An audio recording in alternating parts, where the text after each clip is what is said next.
آج کے اس بیان میں حضرت عمر رضی اللہ تعالی عنہ کی ذات گرامی پر حدیث قرطاس کو لے کر جو اعتراض کیا جاتا ہے اس کا جواب ذکر کرنا چاہوں گا۔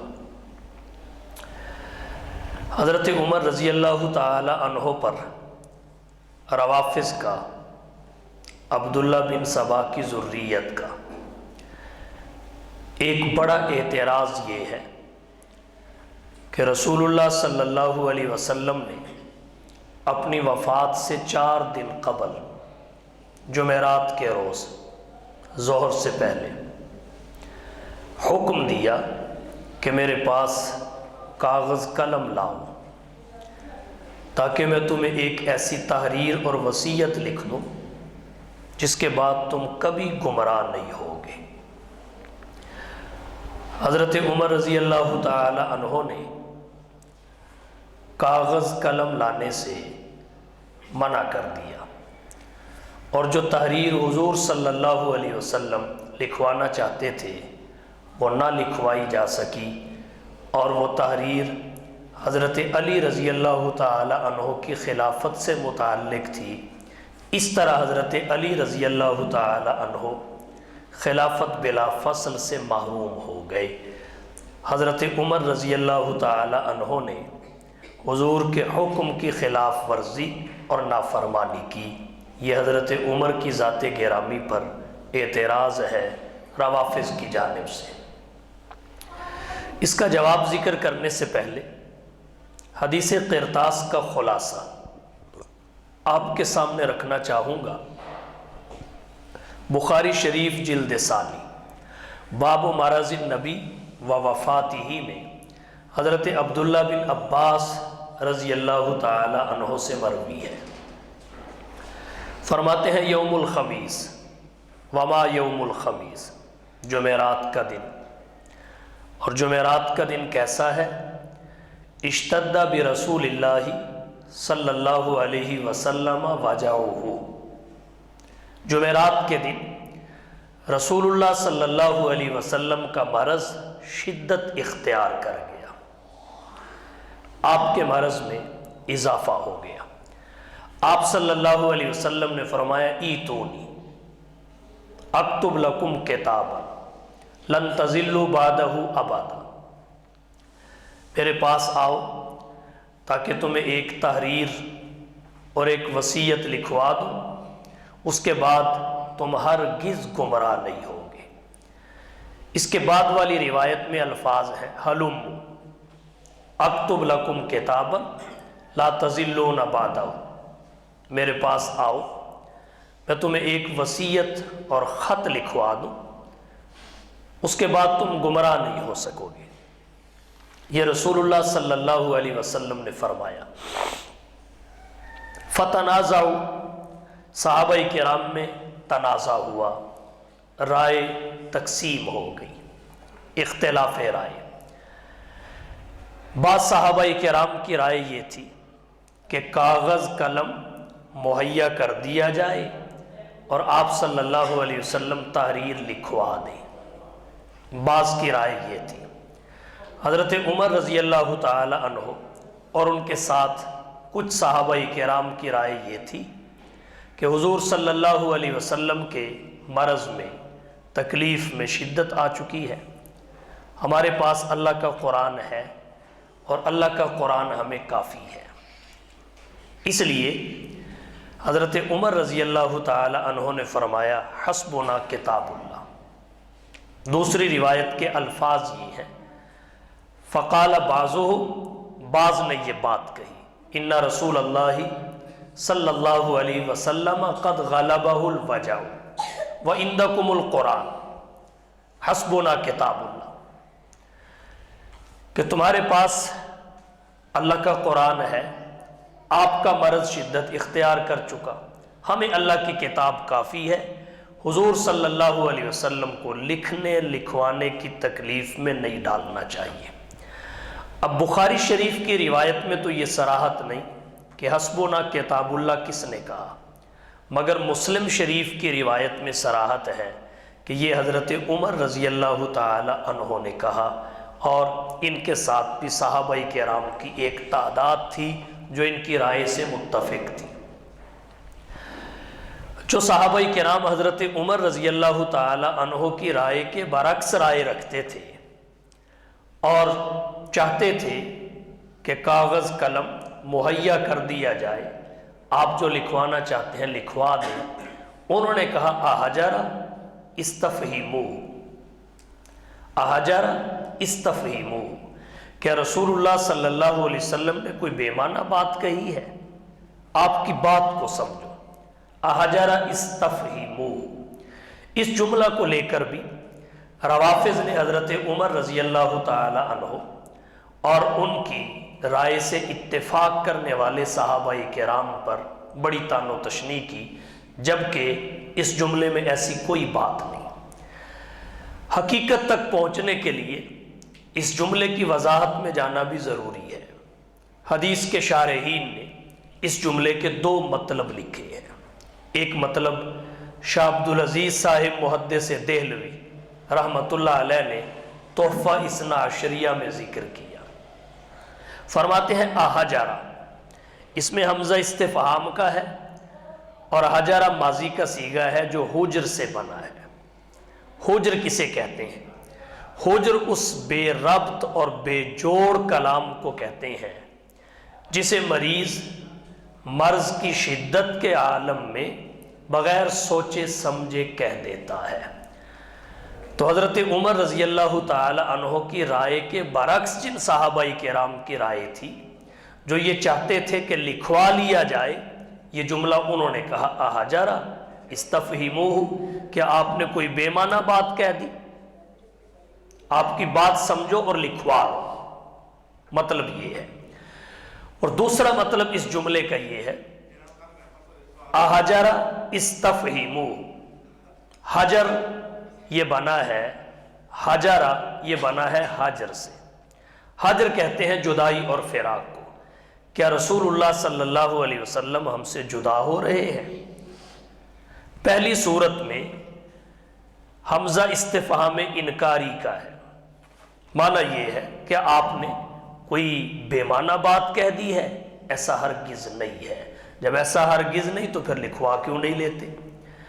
اور دوسری صورت میں حجرا حجر سے ماخوذ ہے جس کا معنی جدائی، کیا رسول اللہ ہم سے جدا ہو رہے ہیں؟ یہ واقعہ قرطاس ہے جو حدیث قرطاس میں ہے۔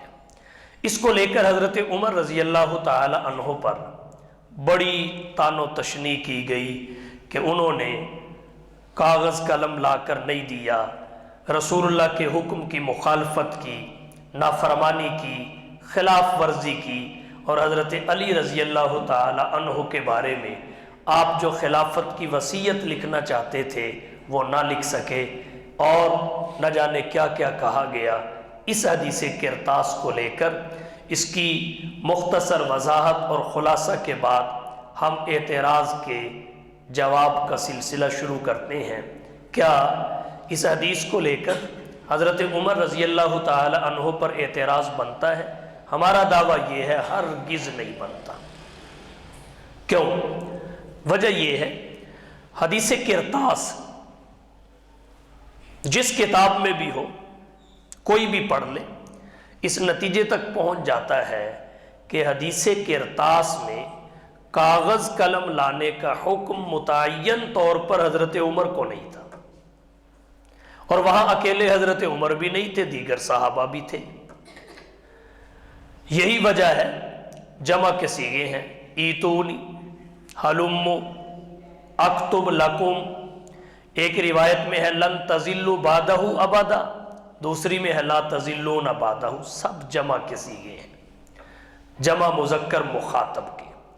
تو متعین طور پر یہ حکم رسول اللہ صلی اللہ علیہ وسلم نے حضرت عمر رضی اللہ تعالی عنہ کو نہیں دیا تھا، وہاں جتنے افراد تھے اس کی نسبت سب کی طرف ہے۔ اگر حضرت عمر رضی اللہ تعالی عنہ نے کاغذ قلم لا کر نہیں دیا تو باقیوں میں سے کس نے لا کر دیا اس کا نام بتایا جائے۔ جب سب کا عمل ایک ہی ہے تو اکیلے حضرت عمر رضی اللہ تعالیٰ عنہ پہ طعن و تشنیع کیوں؟ یہ سوائے بغض عمر کے کچھ نہیں ہے، سوائے بغض عمر کے اس کی کوئی حیثیت نہیں۔ پھر ایک دوسرا جواب بھی ذکر کرنا چاہوں گا، وہ یہ ہے رسول اللہ صلی اللہ علیہ وسلم جو حکم دیتے تھے وہ حکم دو قسم کا ہوتا تھا۔ نمبر ایک لازمی، جسے ایجابی بھی کہتے ہیں، نمبر دو اختیاری۔ رسول اللہ صلی اللہ علیہ وسلم نے صحابہ کرام کو جو حکم دیے وہ حکم دو قسم کے ہیں، نمبر ایک لازمی، نمبر دو اختیاری۔ لازمی میں نہ مشورے کی گنجائش ہے کہ کوئی مشورہ دے، اور نہ ہی عمل میں تاخیر کی گنجائش ہے۔ اور جو اختیاری ہوتا تھا اس میں حضرت عمر رضی اللہ تعالی عنہ کی عادت مبارکہ یہ تھی، اگر ضروری معلوم ہوتا تو حضرت عمر مشورہ دے دیتے تھے، اور رسول اللہ صلی اللہ علیہ وسلم حضرت عمر کے مشورہ کو قبول بھی کر لیتے تھے اور اپنا حکم بدل لیتے تھے۔ اسلامی شریعت میں اس کی بہت ساری مثالیں ہیں، میں صرف ایک مثال آپ کی توجہ کی نظر کروں گا۔ مسلم شریف میں روایت آتی ہے اور صاحب مشکات نے اسے مشکات شریف جلد اول میں بھی ذکر فرمایا ہے۔ جناب نبی کریم صلی اللہ علیہ وسلم صحابہ کرام میں تشریف فرما تھے، آپ وہاں سے اٹھے اور تشریف لے گئے۔ آپ صلی اللہ علیہ وسلم جب کافی دیر تک واپس نہیں پلٹے تو صحابہ کرام کو پریشانی لاحق ہوئی کہ آپ آئے نہیں، اتنی دیر آپ لگاتے نہیں، آپ کو کوئی نقصان نہ پہنچا دے۔ چنانچہ صحابہ کرام تلاش میں نکل پڑے۔ تلاش کرنے والوں میں حضرت ابو ہریرہ رضی اللہ تعالی عنہ بھی تھے۔ حضرت ابو ہریرہ تلاش کرتے کرتے ایک باغ میں پہنچے، رسول اللہ صلی اللہ علیہ وسلم اسی باغ میں تھے۔ حضرت ابو ہریرہ جا کے ملے، پریشانی کا ذکر کیا، اور پھر رسول اللہ صلی اللہ علیہ وسلم نے ضروری گفتگو کے بعد حضرت ابو ہریرہ جب جانے لگے تو حضرت ابو ہریرہ رضی اللہ تعالی عنہ سے فرمایا کہ جو یقین کے ساتھ کلمہ توحید پڑھے گا، لا الہ الا اللہ پڑھے گا اور اللہ کی الوہیت کی شہادت دے گا، وہ جنت میں ضرور جائے گا، جنت میں ضرور جائے گا۔ حضرت ابو ہریرہ رضی اللہ تعالی عنہ نے عرض کیا، اللہ کے رسول میں باہر جا کے لوگوں کو یہ بشارت سنا دوں؟ حضور نے فرمایا جاؤ سناؤ، حکم دے دیا کہ بشارت سناؤ۔ اور پھر رسول اللہ صلی اللہ علیہ وسلم چونکہ مجلس سے اٹھ کر تشریف لے گئے تھے، صحابہ کو مل نہیں رہے تھے، حضرت ابو ہریرہ کو ملے، اس بات کے یقینی ہونے کے لیے کہ حضرت ابو ہریرہ حضور سے مل کر آئے ہیں اور جو بات کہہ رہے ہیں وہ حضور کی بتائی ہوئی ہے، آپ نے نشانی کے طور پر اپنا جوتا مبارک عنایت فرما دیا کہ جاؤ بازار میں چلے جاؤ، یہ نشانی لے کر اور لوگوں کو بشارت سنا دو۔ حضرت ابو ہریرہ بازار میں آئے بشارت سنانے کے لیے۔ حضرت عمر رضی اللہ تعالی عنہ سے ملاقات ہو گئی۔ جب حضرت عمر رضی اللہ تعالی عنہ نے یہ بات کہتے ہوئے ابو ہریرہ کو سنا کہ جو لا الہ الا اللہ پڑھے گا یقین کے ساتھ جنت میں جائے گا، جب یہ بات حضرت عمر رضی اللہ تعالی عنہ نے سنی تو انہوں نے مکہ مارا۔ حضرت ابو ہریرہ وہاں سے دوڑے سیدھے پھر حضور کی خدمت میں کہ جا کے آپ کی شکایت کرو۔ پیچھے پیچھے حضرت عمر رضی اللہ تعالی عنہ بھی وہیں جا پہنچے۔ جب حضرت ابو ہریرہ نے شکایت کی، حضرت عمر بھی تشریف لے آئے۔ حضور نے پوچھا عمر ما حملک علی ما فعلت، جو تو نے کیا ہے وہ کرنے پر کس چیز نے آمادہ کیا، تو نے کیوں کیا؟ حضرت عمر رضی اللہ تعالی عنہ کی دلیل سنیے۔ عرض کیا اللہ کے رسول یہ میں نے اس لیے کیا کہ بات تو بالکل ٹھیک ہے، لیکن اگر یہ بات لوگوں کو بتائی گئی تو ان کے اعمال میں کمزوری آ جائے گی، وہ اسی پہ تکیہ اور بھروسہ کر کے بیٹھ جائیں گے، ان کی عملی زندگی کمزور پڑ جائے گی، اس لیے میں نے اس کو منع کیا۔ اور جو معاملہ کیا وہ اس وجہ سے کیا۔ رسول اللہ صلی اللہ علیہ وسلم نے حضرت عمر کے اس مشورہ کو قبول فرمایا اور حضرت ابو ہریرہ رضی اللہ تعالی عنہ کو روک دیا گیا۔ تو حکم لازمی نہیں تھا، ایجابی نہیں تھا، بلکہ اختیاری تھا۔ حضرت عمر رضی اللہ تعالی عنہ نے مشورہ دیا، اللہ کے رسول صلی اللہ علیہ وسلم نے اس مشورے کو قبول فرما کر حکم بدل لیا۔ تو حضرت عمر رضی اللہ تعالی عنہ نے حسبنا کتاب اللہ جو کہا وہ اسی وجہ سے کہا کہ حضرت عمر سمجھتے تھے اور ان کے جو 7 صحابہ کرام ان کی رائے سے متفق تھے، انہوں نے اس بات کو سمجھا اور حضرت عمر نے مشورہ دیا، اللہ کے رسول نے اس مشورہ کو بھی قبول کیا۔ یہی وجہ ہے اللہ کے رسول نے بعد میں جتنے دن حیات رہے دوبارہ نہ یہ بات کہی اور نہ کوئی چیز لکھوا کر دی۔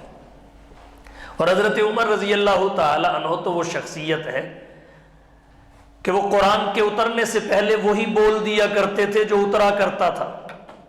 دنیا نے حضرت عمر کو سمجھا نہیں۔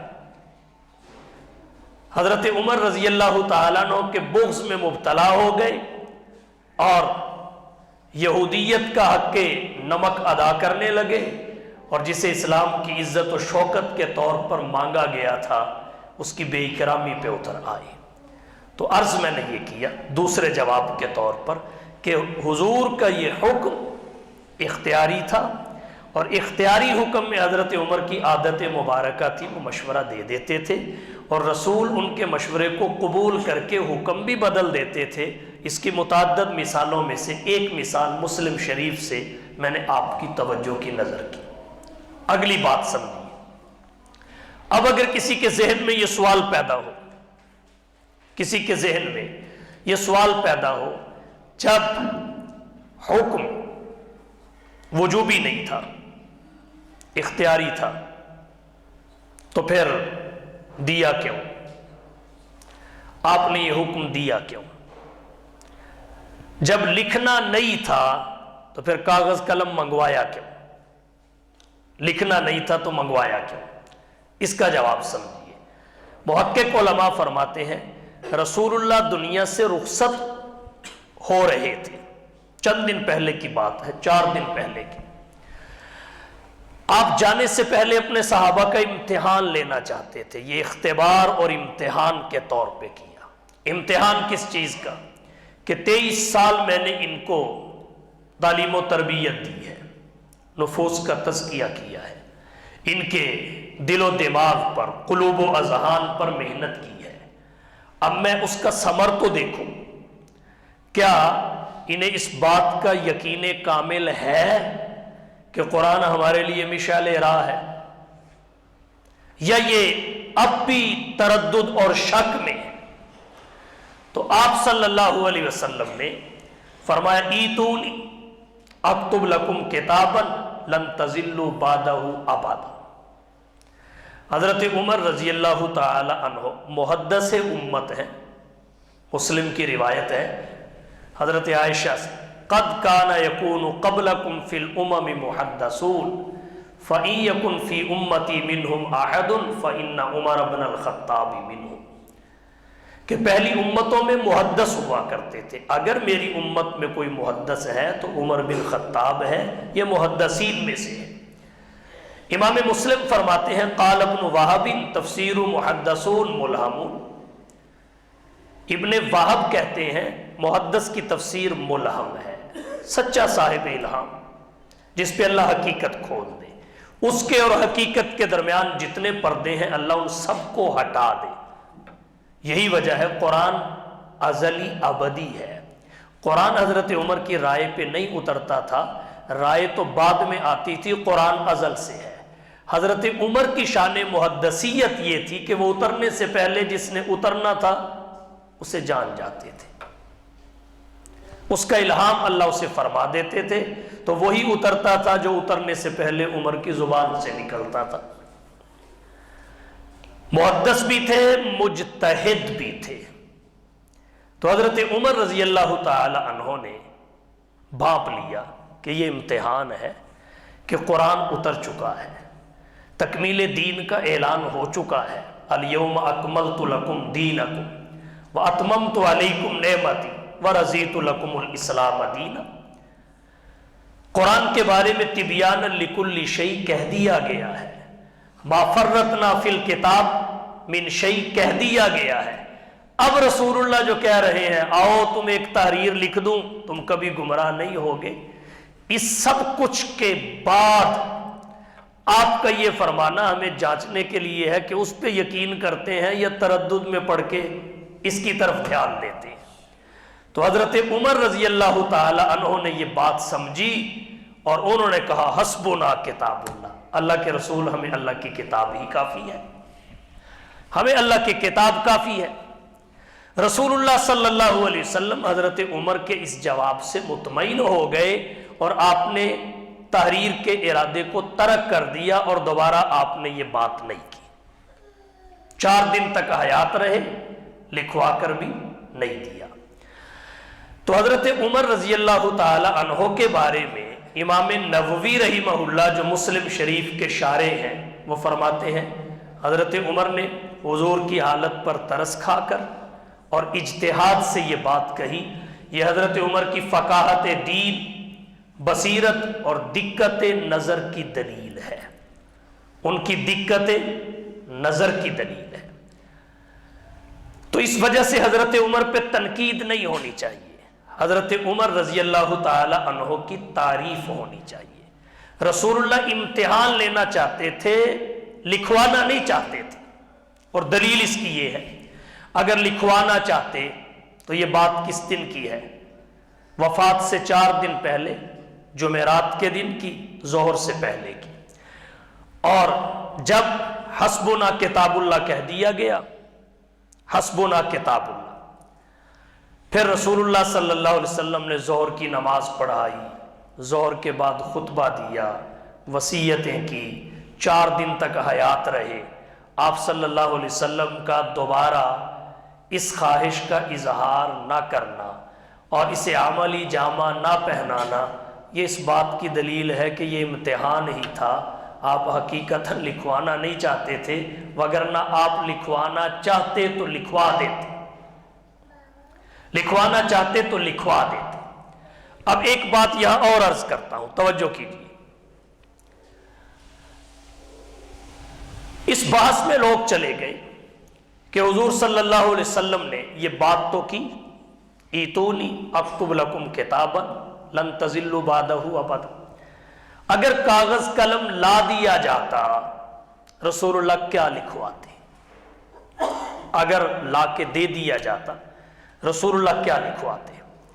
روافض کا کہنا یہ ہے کہ حضور حضرت علی رضی اللہ تعالیٰ عنہ کی بلا فصل خلافت لکھوانا چاہتے تھے، وہ آپ لکھوا دیتے، جبکہ ان کا یہ دعویٰ ایسا ہے جو بلا دلیل ہے۔ اور یہ روافض ہی نہیں کہتے، دوسرے بہت سارے طبقات ہیں، گروہ ہیں، وہ اسے اپنی اپنی جانب کھینچتے ہیں اور کہتے ہیں جو ہمارا نظریہ ہے رسول اللہ وہ لکھوانا چاہتے تھے، یہ ہر ایک نے کہا۔ عجیب بات یہ ہے جو متشابہ ہے اس پہ اڑے ہوئے ہیں، اور جو حضرت ابو بکر صدیق رضی اللہ تعالیٰ عنہ کی خلافت یقینی ہے اس پہ ایمان نہیں لاتے۔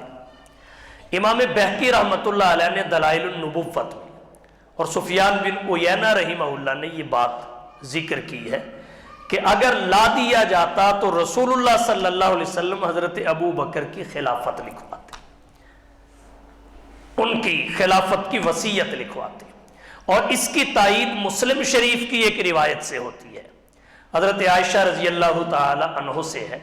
حضور نے حضرت عائشہ کو حکم دیا ادعی لی ابا بکر اباکی و اخاکی حتی اکتب کتابا، عائشہ میرے پاس اپنے باپ ابو بکر کو بلائیے، اپنے بھائی عبد الرحمن کو بلائیے تاکہ میں ایک تحریر لکھ دوں۔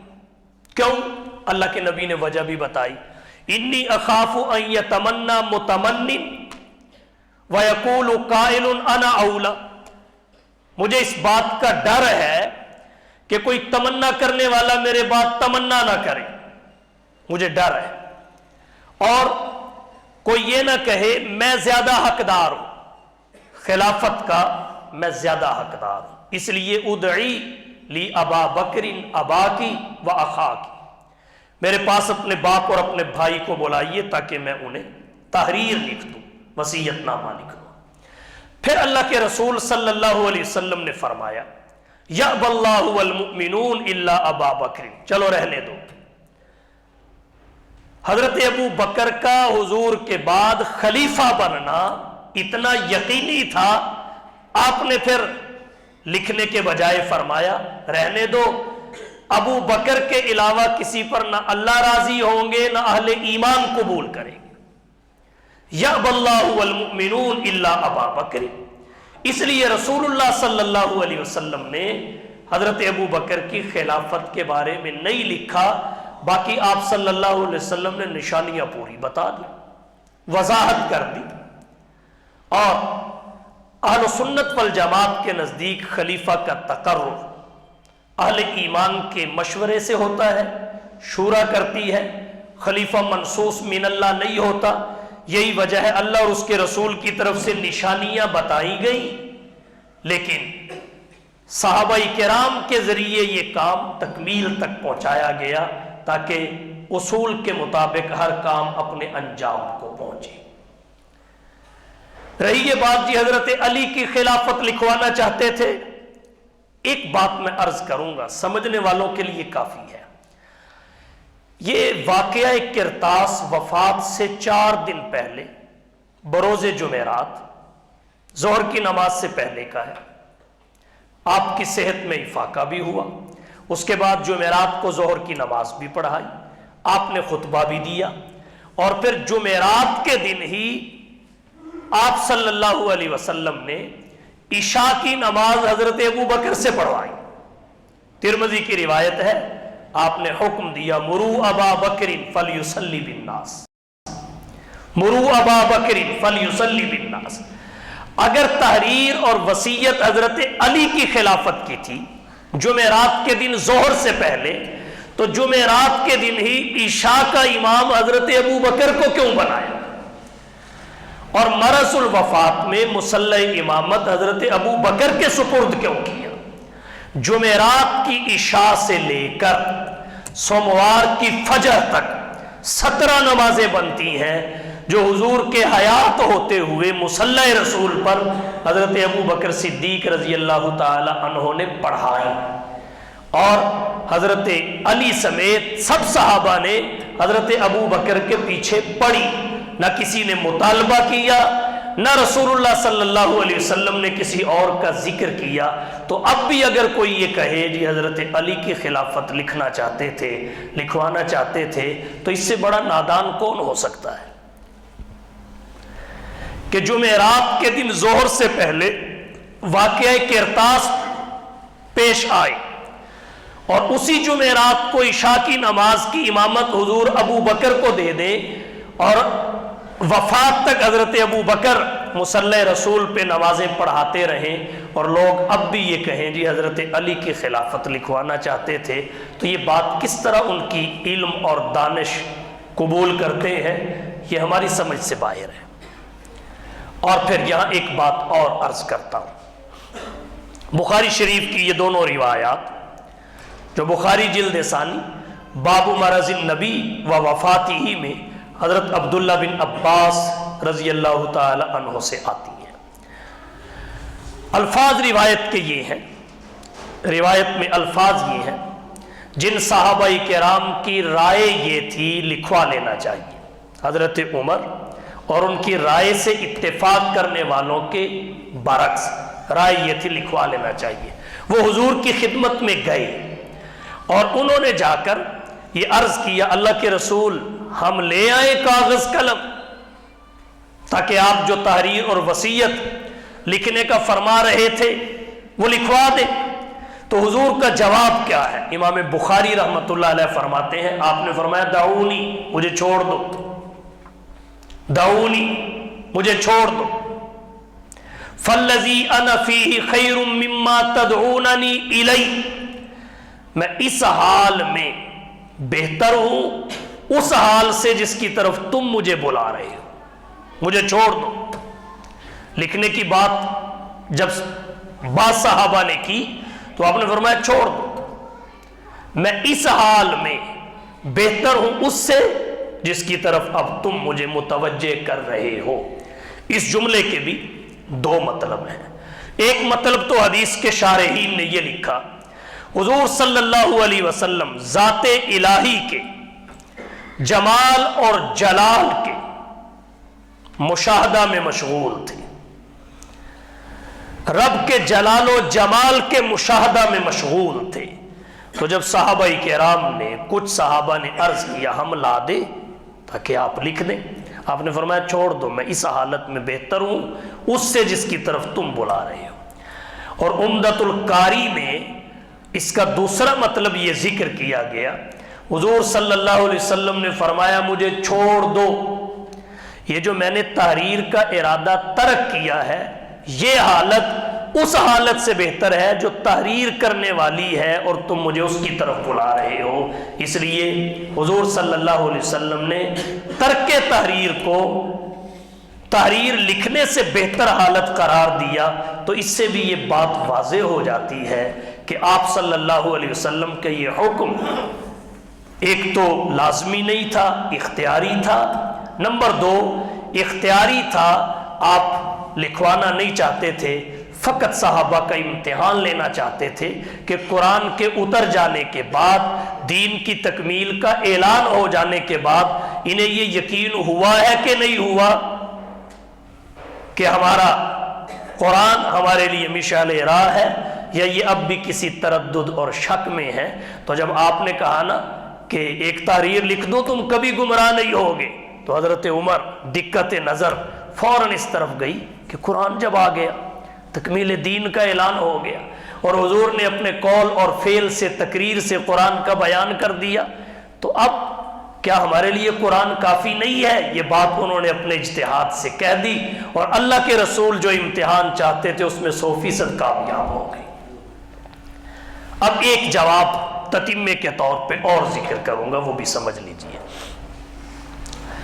حضور صلی اللہ علیہ وسلم اگر واقعتاً کچھ لکھوانا چاہتے، کوئی وصیت تحریر کروانا چاہتے، تو کوئی بھی کاغذ قلم لا کے نہ دیتا، آپ کر کے دنیا سے جاتے۔ اس کی دلیل کیا ہے؟ دلیل یہ ہے، جب حدیبیہ کا صلح نامہ لکھا گیا، شرطیں لکھی گئیں، تو آپ نے اس کی تحریر کے بعد لکھا ان شرطوں پر محمد الرسول اللہ نے فیصلہ کیا، ما قاضى محمد الرسول اللہ، ان شرطوں پر محمد الرسول اللہ نے فیصلہ کیا۔ جب سرداران قریش نے محمد الرسول اللہ دیکھا تو اکڑ گئے، کہنے لگے اگر ہم آپ کو رسول اللہ تسلیم کرتے تو پھر حدیبیہ میں کیوں روکتے، مکے میں جانے دیتے؟ پھر آپ کو روکنے کا مقصد ختم ہو جاتا ہے، لہٰذا آپ رسول اللہ مٹائیں اور محمد بن عبداللہ لکھیں۔ حضور نے حضرت علی سے فرمایا مٹا کے ابن عبداللہ لکھ دو۔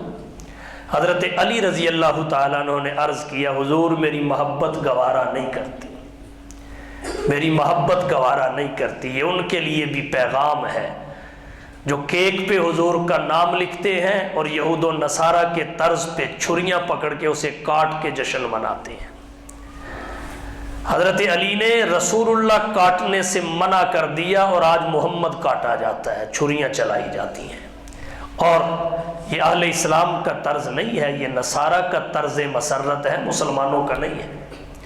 تو حضرت علی رضی اللہ تعالیٰ عنہ نے انکار کر دیا، اللہ کے رسول محبت گوارا نہیں کرتی۔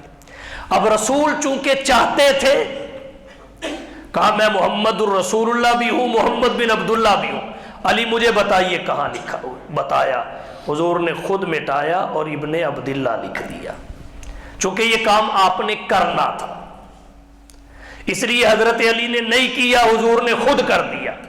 وہاں تحریر اگر لکھوانا تھی تو 4 دن بعد میں حیات رہے تو اس وقت نہ سے ہی کسی اور وقت لکھوا دیتے، کیونکہ وہاں آپ نے رسول اللہ سے ابن عبداللہ کرنا تھا، حضرت علی نے نہیں کیا، آپ کر کے رہے، یہاں بھی اگر کرنا ہوتا تو آپ کروا دیتے، حضرت علی سے ہی کروا دیتے، لیکن آپ کا نہ کروانا، خاموش ہو جانا، اور پھر بعض صحابہ نے جب آ کے عرض کیا ہم لے آتے ہیں، فذهبوا ويردون علی، تو آپ نے فرمایا دعونی دعونی، مجھے چھوڑ دو، فالذی انا فیہ خیر مما تدعوننی الی، یہ ترک تحریر والی حالت تحریر والی حالت سے بہتر ہے جس کی طرف تم بلا رہے ہو۔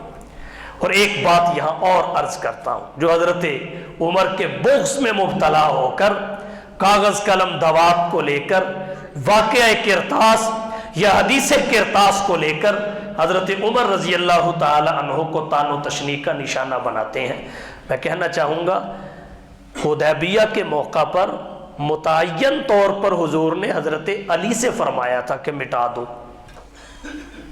متعین طور پر ایک بندے کو کہا تھا، اور وہ حضرت علی رضی اللہ تعالی عنہ تھے، اور انہوں نے یہ عرض کیا حضور محبت گوارا نہیں کرتی، نہیں مٹایا، تو کیا ہم اسے حضور کی نافرمانی پہ معمول کریں گے کہ انہوں نے نافرمانی کی؟ ہرگز نہیں، انہوں نے محبت کے تقاضے پورے کیے۔ حضرت علی کی محبت کے بغیر ہمارا ایمان مکمل نہیں ہوتا، ہم اسے محبت کے تقاضے پورے کرنے سے تعبیر کریں گے۔ حضرت علی کی جانب سے ان کا یہ فرمانا یہ نافرمانی اور حکم کی خلاف ورزی قرار نہیں پائے گا۔ متعین تھے، ایک تھے، انہیں کہا گیا، انہوں نے نہیں کیا، حضور نے کرنا تھا کر دیا، اور اب آئیے حدیث کرتاس کی طرف۔ وہاں متعین طور پہ حضرت عمر کو نہیں کہا گیا کہ تو لا، وہاں جتنے تھے اس حکم کی نسبت سب کی طرف تھی، لیکن چونکہ زیادہ بغض یہودیوں کو حضرت عمر سے ہے، چھکے جو انہوں نے چھڑائے، اس لیے انہوں نے سارا ملبہ حضرت عمر پہ ڈالا، حضرت عمر کا کہیں بھی نام نہیں، جمع کسی کے ہیں۔ اور پھر اگر رسول اللہ صلی اللہ علیہ وسلم واقعتاً یہ چاہتے تھے تو پھر جب صحابہ نے آ کے بعض صحابہ نے پیشکش کی تو آپ کبھی یہ نہ فرماتے دعونی فالذی انا خیر مما تدعوننی الیہ، وہاں آپ نے کرنا تھا، علی نے نہ بھی کیا تو حضور نے کر دیا۔ یہاں کرنا ہوتا، اگر حضرت عمر اور ان کے رائے سے اتفاق کرنے والے صحابہ نے حسبنا کتاب اللہ کہا تو دوسروں کی پیشکش پہ حضور منگوا کے تحریر اور وصیت لکھوا دیتے، آپ نے نہیں لکھوائی تو یہ بات واضح ہو گئی، فقط امتحان آپ لینا چاہتے تھے، اور حضرت عمر اس امتحان میں 100% کامیاب ہوئے۔ اس لیے واقعہ کرتاس اور حدیث کرتاس کو لے کر، جسے ہمارے آج کے معاشرہ میں کاغذ قلم دوات کا واقعہ کہا جاتا ہے، اسے لے کر اگر حضرت عمر پہ کوئی طعن اور تنقید کرتا ہے، تشنیع کرتا ہے، وہ بغض عمر کے مرض میں مبتلا ہے، حقیقت سے اس کا کوئی بھی تعلق نہیں ہے۔ حضرت عمر رضی اللہ تعالی عنہ وہ شخصیت ہیں جنہیں عزت اسلام کے لیے مانگا گیا، سب صحابہ رسول اللہ کے مرید ہیں، حضرت عمر رسول اللہ کی مراد ہیں، اور حضرت عمر وہ ہیں جن کے موافقات قرآن کریم میں 20 کی تعداد میں موجود ہیں، کسی نے 25 لکھا، کسی نے 27 لکھا، درجنوں کی تعداد میں ہے، اور حضرت عمر رضی اللہ تعالی عنہ پر حسبنا کتاب اللہ کی وجہ سے جو طعن و تشنیع کی جا رہی ہے، اصل میں بات یہ ہے جو قرآن کو محرف مانتے ہیں، جو قرآن کو مبدل مانتے ہیں، نہ جانے اس قرآن کی حجیت کس طرح مجروح کرتے ہیں، بھلا انہیں حضرت عمر کا اس کے بارے میں حسبنا کتاب اللہ کہنا کیسے ہضم ہو سکتا تھا؟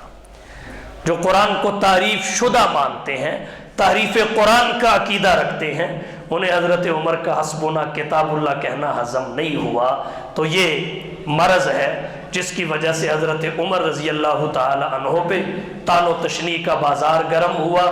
حقیقت یہ ہے اس اعتراض کو اگر آپ احادیث کی روشنی میں دیکھیں، صحابہ کرام رضی اللہ تعالی عنہ کے تعامل کی روشنی میں دیکھیں تو یہ بے بنیاد ہے، اس کا حقیقت سے کوئی تعلق نہیں، صرف سادہ لو عوام کو صحابہ سے متنفر کرنے کے لیے، صحابہ کی محبت دلوں سے نکالنے کے لیے، ان کے دلوں میں یہودیت جمانے کے لیے اور صحابہ کا بغض پیدا کرنے کے لیے یہ کھیل کھیلا جاتا ہے۔ اللہ تعالی ہم سب کی اس سے حفاظت فرمائے۔ وآخر دعوانا ان الحمد للہ رب العالمین۔